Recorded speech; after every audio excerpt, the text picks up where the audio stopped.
Le Japon est mondialement connu pour ses innovations qui portent la robotique à un niveau presque inimaginable, créant des machines qui vont bien au-delà du simple concept d'outils. Des robots qui ressemblent à des humains, comme Erika et Asuna, sont conçus pour imiter les comportements et même susciter des connexions émotionnelles, transformant complètement notre façon d'interagir avec la technologie. Grâce à des avancées qui défient les limites de la science, le Japon développe des compagnes, des assistantes et même des substituts pour les interactions du quotidien. Dans cette vidéo, vous allez découvrir les 10 robots les plus extraordinaires du Japon et voir comment ils révolutionnent notre relation avec l'avenir. Mais avant de commencer, laissez un like et abonnez-vous à la chaîne. Cela ne coûte rien et me motive à continuer à vous proposer du contenu incroyable. Numéro 1. Erika. Imaginez discuter avec quelqu'un qui vous regarde dans les yeux, répond avec humour, comprend le ton de votre voix et paraît plus réel que bien des agents de service téléphonique. Voici Erika, l'une des créations les plus sophistiquées de la robotique japonaise. Développée par une équipe de scientifiques de l'université d'Osaka, Erika n'est pas seulement un chef-d'œuvre technologique, c'est une véritable expérience sociale ambulante. Avec une apparence qui pourrait tromper n'importe qui, Erika a été conçue pour ressembler à une jeune japonaise d'environ 23 ans. Sa peau en silicone possède une texture minutieusement travaillée pour imiter l'épiderme humain. Ses yeux bougent indépendamment, clignent naturellement et suivent son interlocuteur avec précision. Et ce qui impressionne encore plus, c'est son système de reconnaissance faciale et vocale qui lui permet non seulement d'identifier les visages, mais aussi d'interpréter des émotions de base, comme la surprise ou l'indifférence. Contrairement à d'autres robots, elle ne dépend pas de commandes externes pour parler. Erika est capable d'initier une conversation, de faire de petites blagues et même d'adapter son ton de voix en fonction de l'émotion perçue. Grâce à un système de 14 capteurs infrarouges, elle détecte la position et les mouvements des personnes autour d'elle, permettant une interaction plus fluide, presque naturelle. Sa voix, générée par intelligence artificielle, a des intonations douces et un rythme similaire à celui des humains, ce qui la rend encore plus convaincante. Mais Erika n'est pas seulement un joli visage. Elle représente aussi un tournant dans la manière dont les humains se lient aux machines. Elle a déjà été testée comme présentatrice de journaux télévisés, lors d'événements d'entreprise et même dans des consultations psychologiques expérimentales où les chercheurs évaluent si les robots peuvent servir d'outils thérapeutiques. L'idée, c'est qu'à l'avenir, des robots comme Erika puissent occuper des postes nécessitant de l'écoute empathique, comme des agents d'accueil dans les hôpitaux, des réceptionnistes dans des hôtels de luxe ou des accompagnants pour les personnes âgées.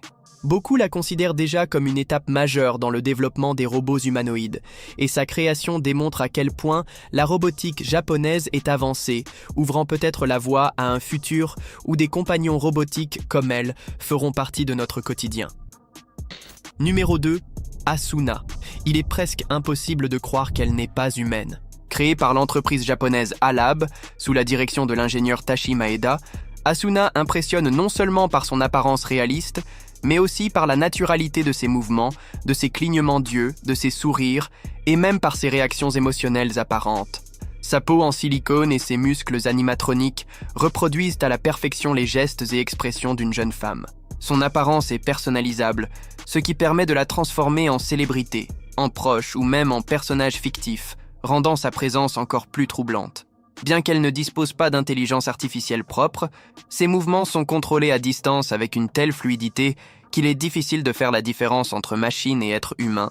Le niveau de réalisme est si élevé que, lors de plusieurs expositions, des visiteurs ont tenté de lui parler comme s'il s'agissait d'une personne réelle. Et c'est justement cet impact visuel et émotionnel qui rend son projet si important. Elle repousse les limites de la robotique visuelle, provoquant des réactions émotionnelles chez ceux qui la regardent. Elle a déjà été utilisée comme guide d'exposition, hôtesse dans des salons technologiques et même dans des performances théâtrales.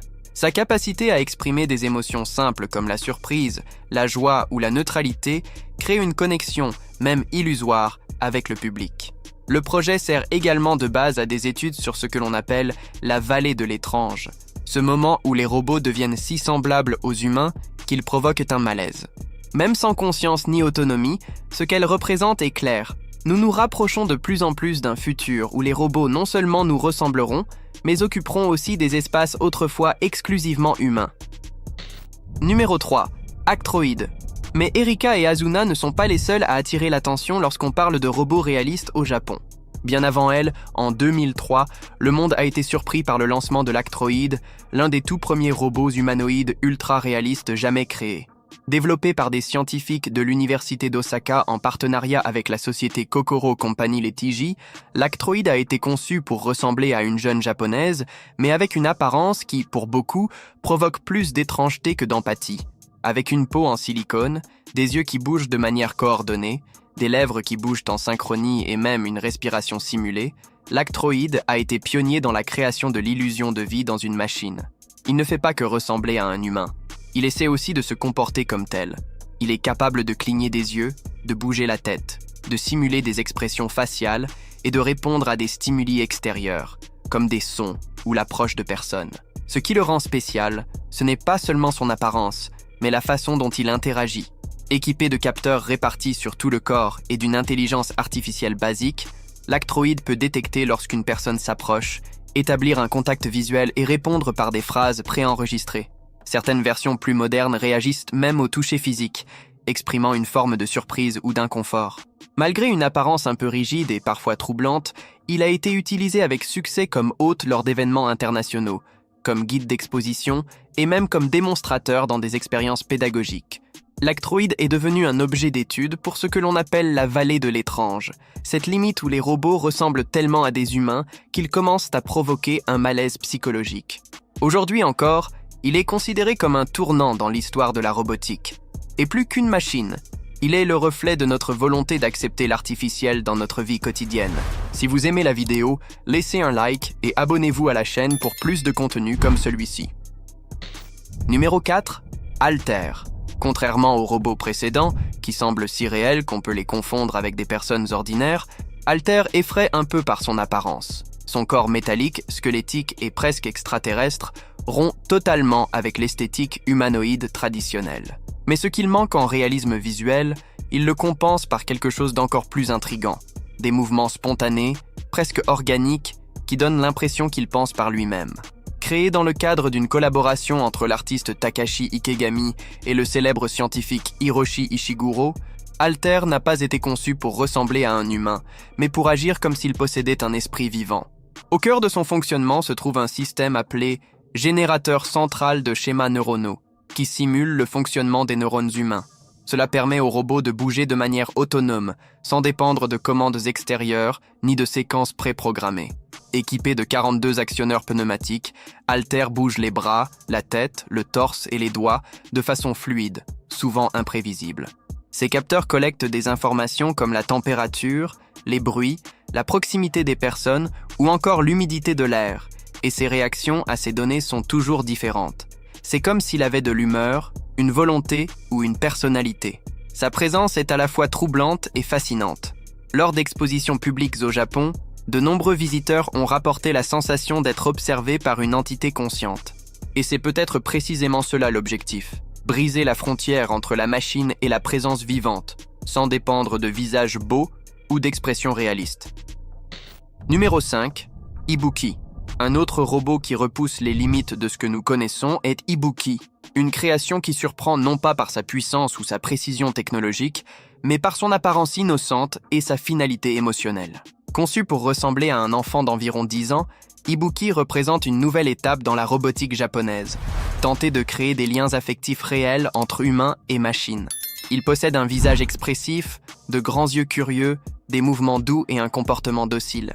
Contrairement à d'autres robots qui privilégient l'apparence adulte ou l'utilité pratique, Ibuki a été pensé pour susciter l'empathie, notamment chez les personnes âgées ou isolées.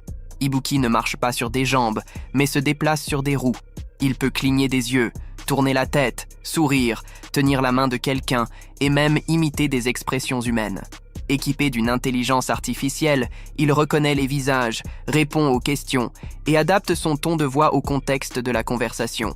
De plus, Ibuki est capable d'identifier les objets autour de lui, de réagir aux sons et d'apprendre à partir de chaque interaction. Il ne se contente pas de parler, il observe, imite et répond avec des gestes qui rappellent le comportement d'un vrai enfant.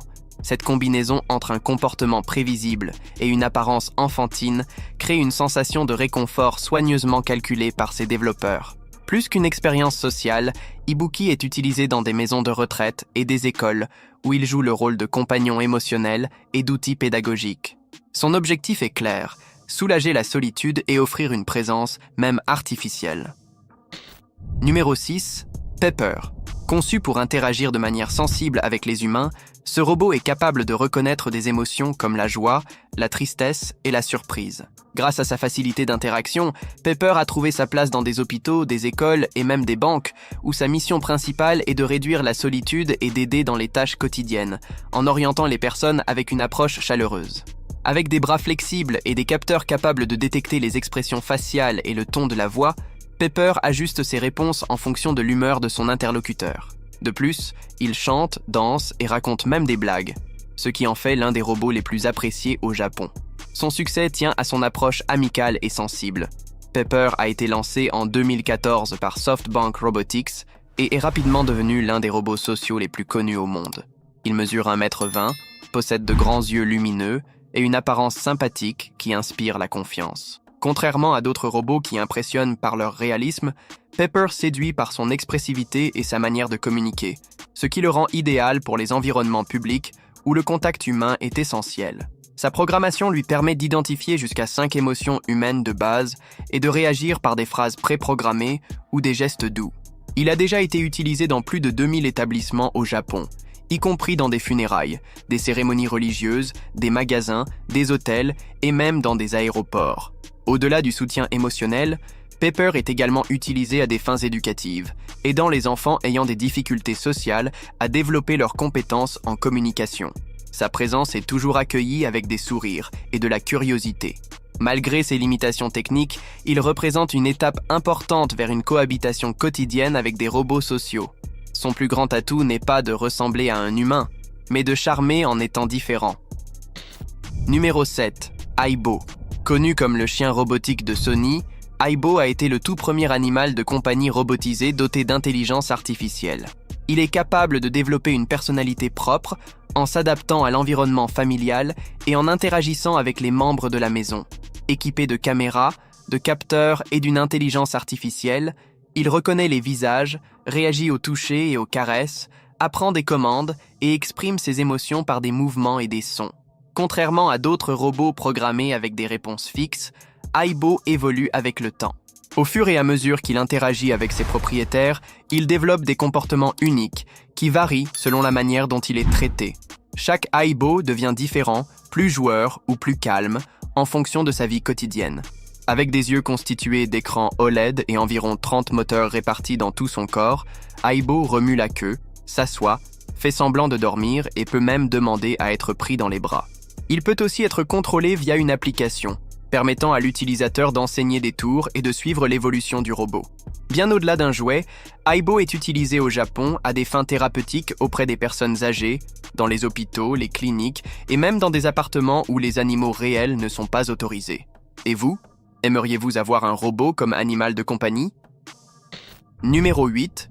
Nikobo. Dans un monde hyper connecté mais marqué par une solitude croissante, en particulier chez les personnes âgées et les jeunes, des solutions comme le robot compagnon Nikobo voient le jour. Créé par Panasonic, Nikobo est un robot conçu pour offrir un soutien émotionnel en réagissant au toucher de manière affectueuse, semblable au ronronnement d'un chat. Selon le professeur Michi Okada de l'université de Toyohashi, ce type d'interaction peut réduire la solitude et encourager un sentiment de responsabilité. Nikobo n'est pas seulement un substitut à un animal de compagnie, mais un compagnon à faible entretien, capable de reconnaître les visages, de répondre à la voix et même de signaler ses besoins d'attention, éveillant un sentiment de connexion dans un monde de plus en plus déconnecté. Numéro 9. HRP 5P. Conçu pour remplacer les travailleurs humains dans des environnements dangereux, comme les chantiers de construction ou les zones à haut risque, le HRP 5P pèse 101 kg et mesure 180 cm de haut. Ce robot est capable de manipuler des matériaux lourds de manière autonome, comme soulever et installer des plaques de plâtre, ce qui le rend extrêmement utile sur les chantiers. Équipé de 37 capteurs répartis dans ses articulations, avec un haut degré de liberté de mouvement et une puissance impressionnante, il se distingue comme l'un des modèles les plus avancés de la série HRP. Grâce à des technologies de reconnaissance d'objets et de cartographie de l'environnement, Le HRP-5P peut se déplacer dans des environnements complexes avec une supervision minimale, jouant un rôle important dans des projets de grande envergure, tels que la construction navale ou l'assemblage d'aéronefs. En assumant des tâches traditionnellement réalisées par des ouvriers humains, le HRP-5P représente une avancée majeure dans le domaine du travail autonome. Numéro 10. Telenoid R1. Développé par le célèbre Hiroshi Ishiguro, ce robot a été conçu pour la communication à distance, permettant aux personnes âgées vivant seules de discuter et d'avoir des interactions proches de celles d'un humain avec leur famille ou leurs amis. Alimenté par 9 actionneurs, le Telenoid R1 permet à l'opérateur de contrôler ses mouvements et sa voix depuis un ordinateur. De plus, le robot simule des gestes et des expressions faciales, offrant une expérience de communication à la fois accessible technologiquement et émotionnellement engageante. Avec une taille proche de celle d'un petit enfant et une apparence étrange, dépourvu de membres et avec un visage simplifié, son aspect peut sembler déconcertant au début, mais les utilisateurs s'y habituent rapidement, surtout lorsque le robot reproduit la voix d'un proche. Numéro 11. Chihira Kanae. Développé par Toshiba, Chihira Kanae est bien plus qu'un robot. C'est une révolution dans l'expérience du service client. Cet humanoïde impressionne par sa capacité à communiquer dans plusieurs langues et même à utiliser la langue des signes, ce qui en fait une présence à la fois accueillante et polyvalente. Aux côtés de ses sœurs robotiques, Chihira Kanae est intégrée dans des hôtels, des aéroports et des centres commerciaux, où elle émerveille les visiteurs et fournit un soutien professionnel digne d'une véritable spécialiste de l'hospitalité. Avec Chihira Kanae, la technologie robotique élève le niveau du service client, apportant une touche futuriste et transformant notre façon de vivre les services à travers le monde. Numéro 12. HRP-4C. Ce robot humanoïde, surnommé Mihim, est une création fascinante, conçue pour ressembler à une jeune japonaise et destinée à briller dans le monde du divertissement. Doté de la capacité de chanter, danser et parler, Mihim est bien plus qu'une simple machine. Il possède des expressions faciales et des mouvements corporels étonnamment naturels. Ses performances lors de défilés de mode et de spectacles ont captivé le public, offrant un aperçu de la manière dont la robotique et l'art peuvent fusionner. Mihim redéfinit le concept de présence sur scène, apportant au public une expérience futuriste et démontrant le potentiel de la robotique dans la création de nouvelles formes d'expression artistique. En résumé, les robots japonais redéfinissent les frontières de la technologie, transformant les machines en compagnons presque humains. Qu'il s'agisse d'assistants pratiques ou d'amis émotionnels, ils nous montrent un aperçu d'un avenir où l'interaction avec les robots pourrait devenir une partie naturelle de notre vie quotidienne. Ces avancées ne se contentent pas d'élargir les possibilités technologiques. Elles posent aussi une question essentielle. Que signifie être humain à l'ère du numérique ? Si vous êtes arrivé jusqu'à la fin de cette vidéo, laissez un like et abonnez-vous à la chaîne. Cela m'encourage à continuer à vous apporter plus de contenu. À la prochaine vidéo.